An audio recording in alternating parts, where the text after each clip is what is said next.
Today we're going to show you how to pan your drums.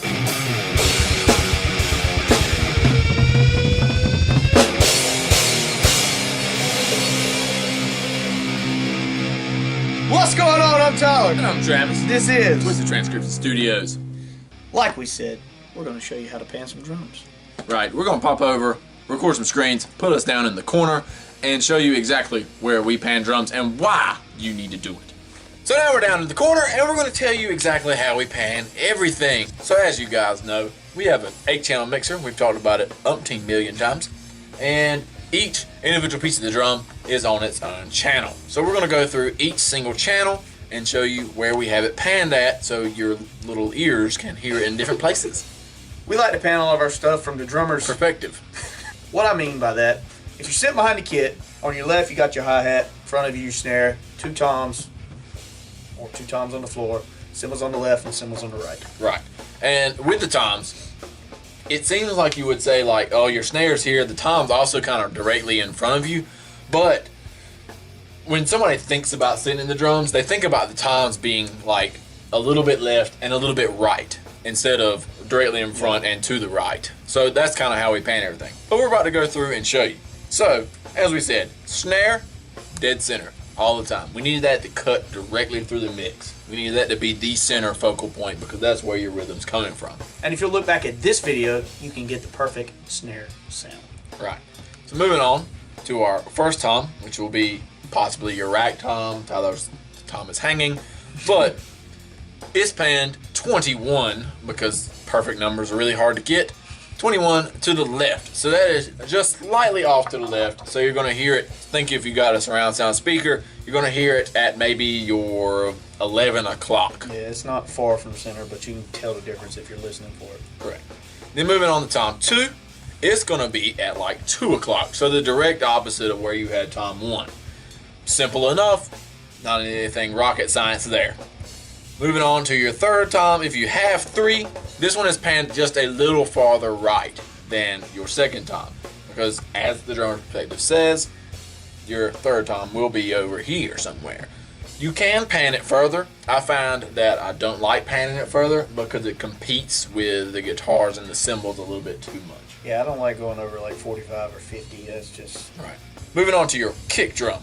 You can see it's dead center as well, because we need it to cut through the mix as hard as we can, because a lot of us beginners will not have the most amazing kick drum mic on the planet, and it won't have the perfect sound. So you've got to do everything you can to get your kick to shine through. Another thing with the kick, when you're first starting out, it's probably going to be muddled, buried in the mix. Look back on our videos and we explain how to do that. Right. Moving on to your overheads, and again, your overheads are also going to capture each and every drum element.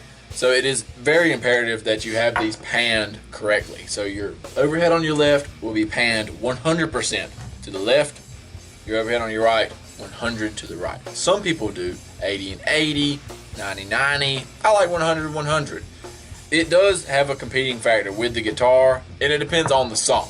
I mean, if it's a song that he's using a very mid-ranged, I'd say, cymbal, Like maybe open hi-hat or something. yeah, maybe I would pan it 80-80. But if he's using a lot of his Chinas or the Ozone that we had and that kind of stuff, 100 to 100 sounds good because those are thinner sounding cymbals and don't compete with the guitar. When it comes to the overheads, it really depends on the specific mix you got going on to where they need to be panned. In this case, I do have them panned 100-100. Like I said, your left side overhead needs to be panned left because your snare is also going to be picked up by that overhead, and you don't want to compete in your toms, but you don't want to compete with the stuff you've already panned. So make sure they're panned appropriately. As you can see, we've got snare bottom here because we mic our bottom snare. We mic the resonant head because it gives it a better sound, stated in that snare video I was telling you about. Right. You pick up some of the rattle, and it kind of, you don't realize how much of the rattle you lose when you're just miking the top head, the batter head. But that rattle sounds great, and you want it to be panned dead center, just like your top snare, to give you a good full sound. So what we're going to do now is I'll go in and I'm going to solo up the drum kit entirely, pan everything back to 0, and then we'll cut back in and have everything panned the way it's supposed to be, just so you can hear it if you are listening in your vehicle or on sophisticated headphones.